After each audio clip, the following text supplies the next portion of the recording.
A Shalom Akim Shalom Shalom. All praises, glory, and honor to Yahweh, Ba'ashem Yahushai, Ba'ashem Rakakodash. Double honors to the apostles and the elders of Great Millstone for teaching us his truth and citations to the sincere Akim and Aquathim. Listen, may the blessing of election be upon your house. My name is Brother Requai. I'm back in here with another quick and Lord's will as always an edifying lesson. And for today's lesson, I kind of just wanted to go through three different examples of feminine women in the scriptures, right?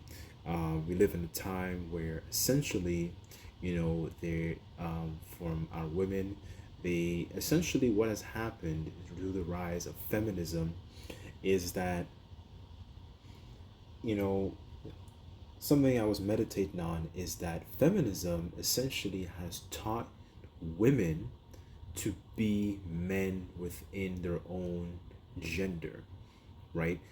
They are essentially being taught to be a man, essentially. Go to school, acquire education, acquire physical substance, physical riches, so-called, and gather so-called experience. Those are things that a man would do, right? But one of the things feminism hasn't taught you, women, which makes you very bamboozled, you've been beguiled, like by Eve, going back to the time of the garden. Women, you haven't been taught to essentially be feminine, because you see femininity as a burden. You see it as something to scoff at. You see it as something that's essentially unattractive. Everything has been turned upside down because of the serpent, and you see that extension of serpent philosophies being taught in these different schools, right? And it's reinforced because when you think about it, actually, you can even go into the stats. It's mostly women that are the ones who are predominantly found studying in these schools, right? And again, they're doing the same thing. They go to these schools, they're being taught by Esau, right? So you're essentially being programmed to think in a particular way rather than think about your how you're supposed to be, right? You haven't been taught certain skills. You haven't been taught how to please your husband, how to actually even have respect for your husband, because that is something that is far, far gone, within this culture, right? So what I want to do, not to make the lesson too long and ramble, I want to bring out three different examples of different women within the scriptures that displayed an element of femininity, humility, and so on. So let's start off with Hannah.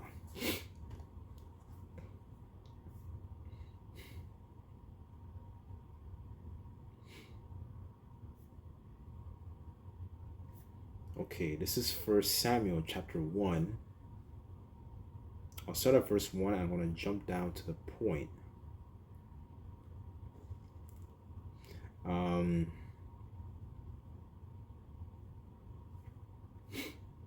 So here it says, now there was a certain man of Ramathaim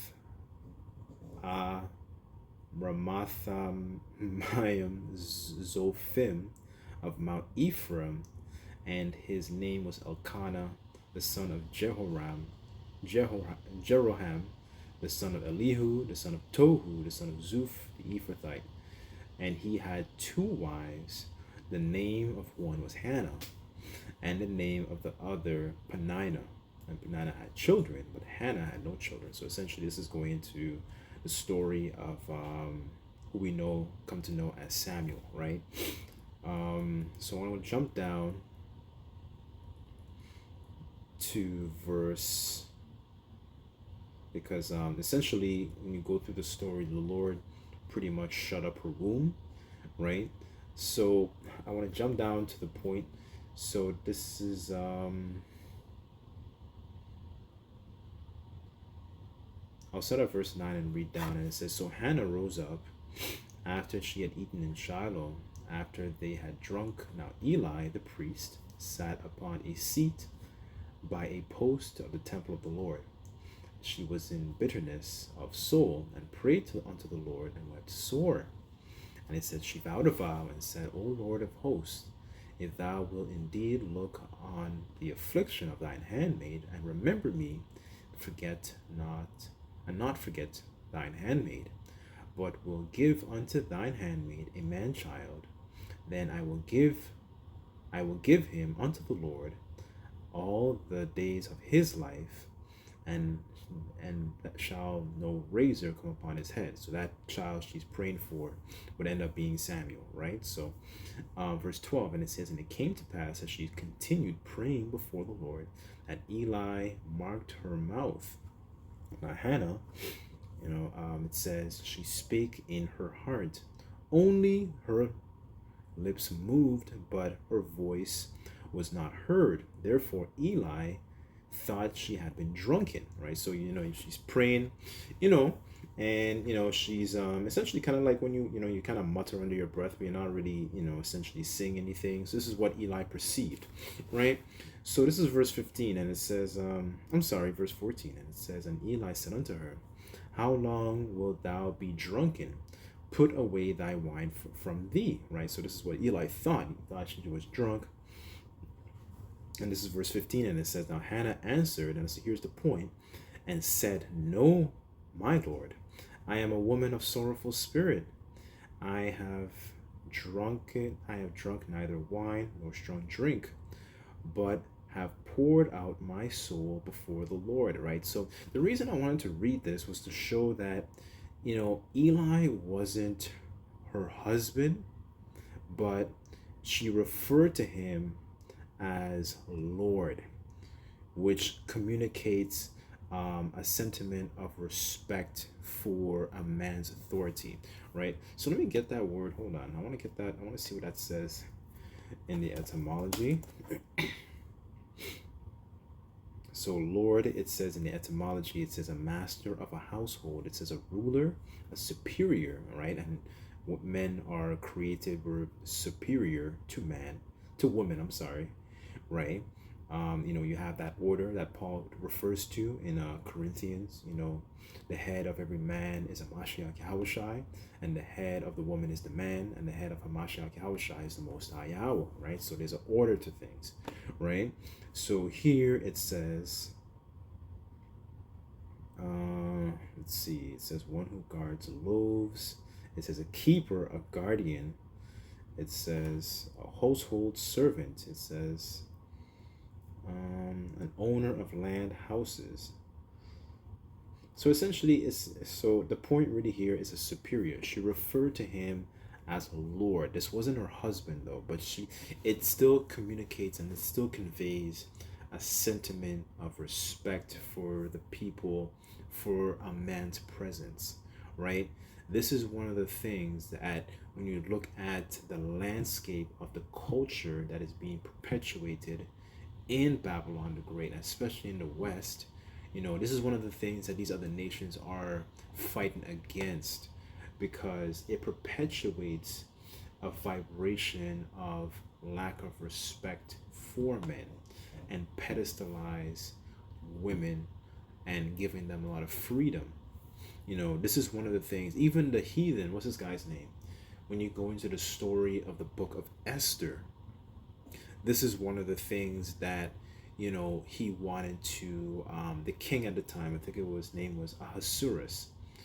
In that story, in that account, one of the things that they did not want the women, the regular everyday women, so if, for example, if she needs dough, or for example, if she's like she's a handmaid, or she's probably a concubine, they didn't want the women of, I guess, I don't want to say the lower class, but they don't want the women of the empire at that time to have a sentiment of lack of respect because of Queen Vashti's actions. And Queen Vashti was a woman, she was a queen at the time that the king had summoned, but essentially she didn't show up. So essentially what happens in the story, she was banished, right? So because that happened to a king, they didn't want that behavior, they didn't want that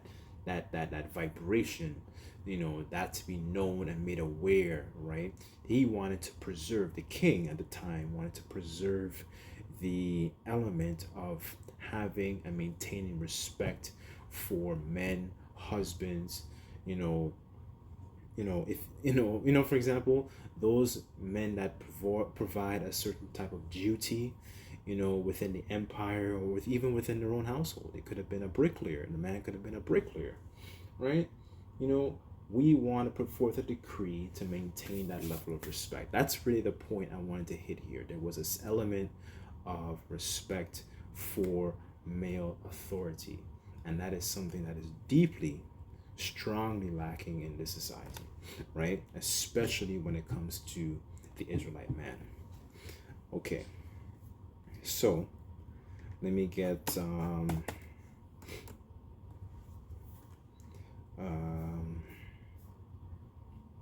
another example. So just bear with me. Let me look for it. So now we have respect. Now here is an element of let me go to the BLB 1 second.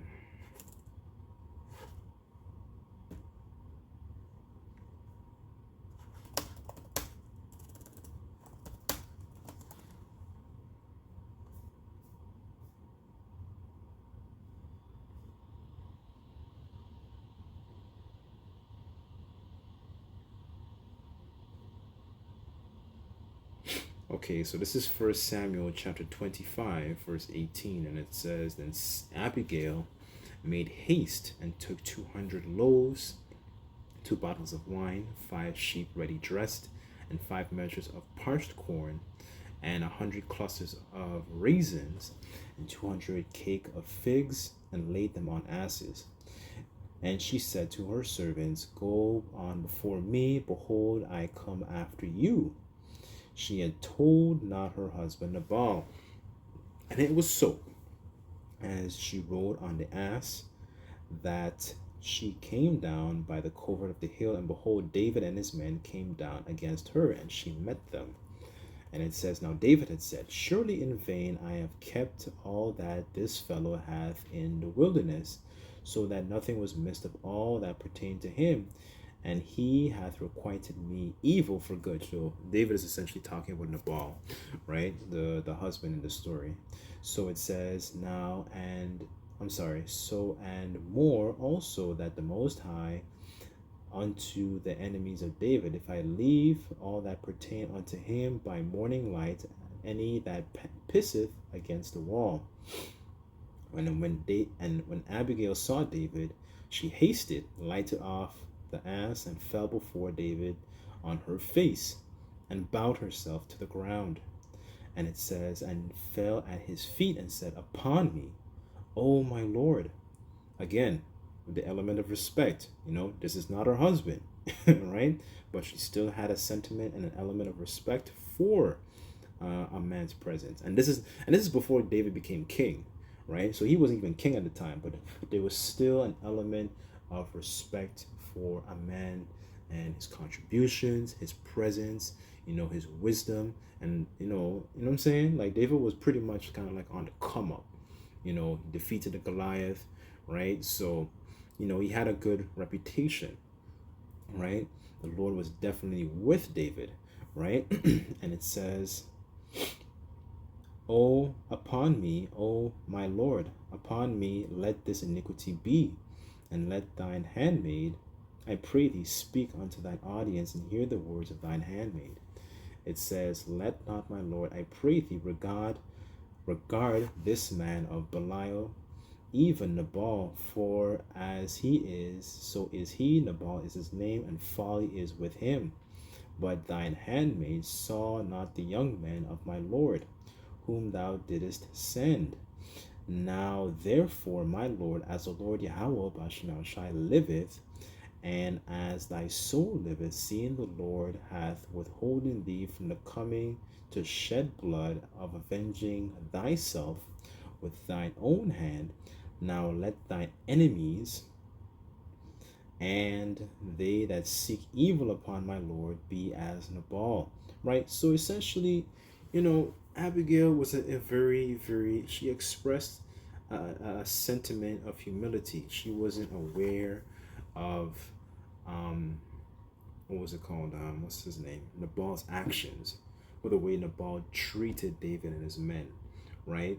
That was Nabal's mistake because he had an opportunity to actually give some of his resources to help David, but he didn't do so. So essentially, the Lord put the spirit on Abigail to kind of intervene, right? Because David was going to mess him up, right? But the point really is here is that she expressed a sentiment of humility, right? She had to deal with a man, that didn't, essentially do good to the godly man. But at the same time, she apologized for, his, I don't want to say his lewd behavior, but his ungodly behavior, right? Because he had an opportunity to do godly to somebody who was godly, but he didn't do so, right? So she showed an element of humility. She showed and also that element of respect, and she was even charitable on top of that, right? So we see, and that's like, if you really think about it, how much women do you know of? Like, it's always a very common thing to hear that accountability is kind of like kryptonite these days to a woman because they can't admit, when they've done wrong.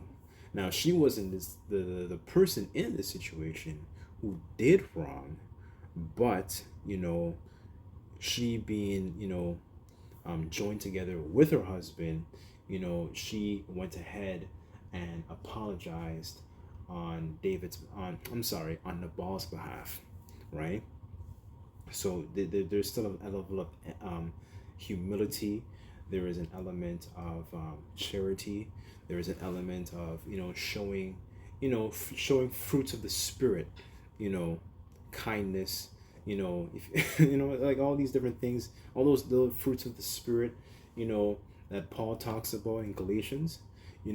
Abigail checked off all those boxes, and that's very, very tough because you live in a world today that does the complete opposite.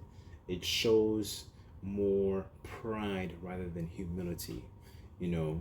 So this is why when you look at a lot of these women, they're and on top of that, they're very, very prideful. Going back to the point I made earlier in regards to the knowledge, you know, that's one of the things, if you notice, that they boast in. They boast in the fact that they have an education, and they're essentially now feeling a lot more superior to a man.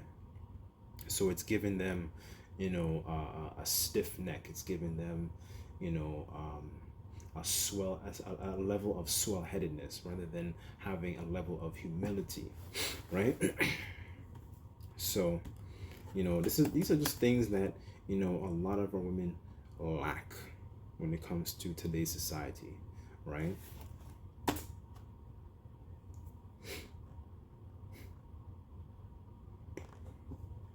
Okay, so here's the last example here. So this is Luke 21 verse 1, and it says, "And he looked up and saw the rich man casting their gifts into the treasury, and he saw a certain poor widow casting thither,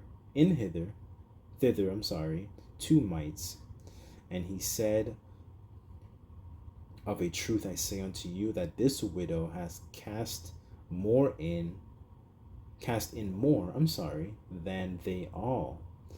For all of these have their abundance cast in unto the offerings of the Most High. But she of her penury hath cast in all the living that she had." Right? So let me get that word penury. I want to see what that means.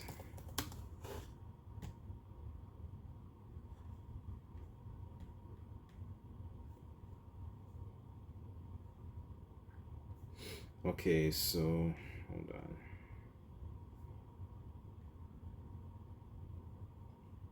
So penury is a noun. It says extreme poverty. It says indigenous in indigence. Okay, let's get that word. Hold on. That's very interesting. Hold on. Indigence. It says insatiable desire. It says need, want, in want of, needing. Okay, so let's go back. So penury, it says nearly, almost, practically, scarcity. It goes back to the Latin. It says penuria, meaning want, need, scarcity. Okay, so the adjective here is penurious, just to give an understanding of her situation. She was in a situation where she was in dire need. So this is penurious in the adjective. It says in the etymology, it says in want, needy, poverty stricken. It says excessively saving or sparing in the use of money, right? So she was in a situation where she was very destitute and she didn't have a lot of substance, as opposed to those who were casting in much money, right? What is it?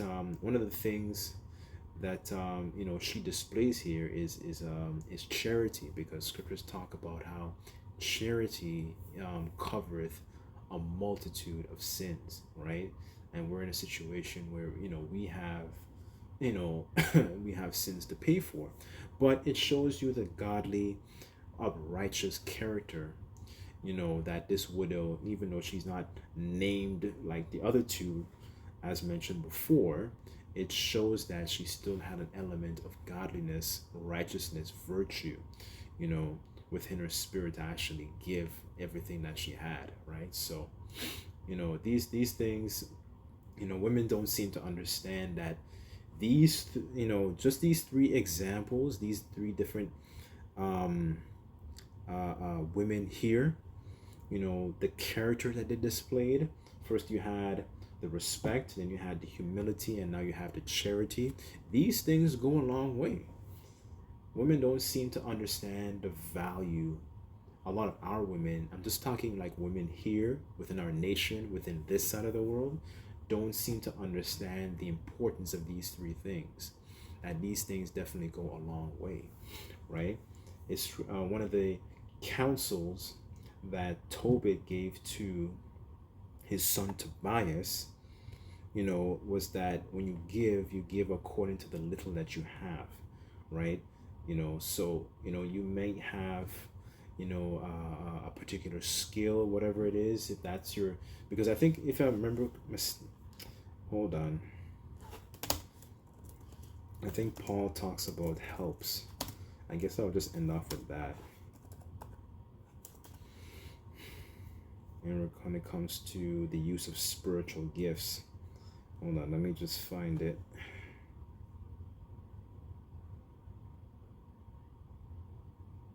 Okay, this is 1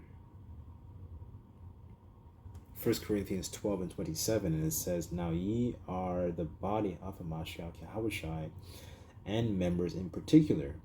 And the Most High has set up in the church first apostles, secondarily prophets, thirdly teachers, after that miracles, then gifts of healings, helps, governments, diversities of tongues," right? So there are people who can do different things but are still within the body. Just like how the body, a physical body, the heart does something, the lungs does another thing, the pinky toe does one thing. The pinky toe might seem like it's insignificant, but it still does something. It's still very, very, very much important and part of the body, so that's pretty much it. I kind of just wanted to hit those three examples, and hopes these things were edifying. I'd just like to give all praises, glory, and honor to Yahweh Ba'ashem Yahushai. Until next time, I say Shalom.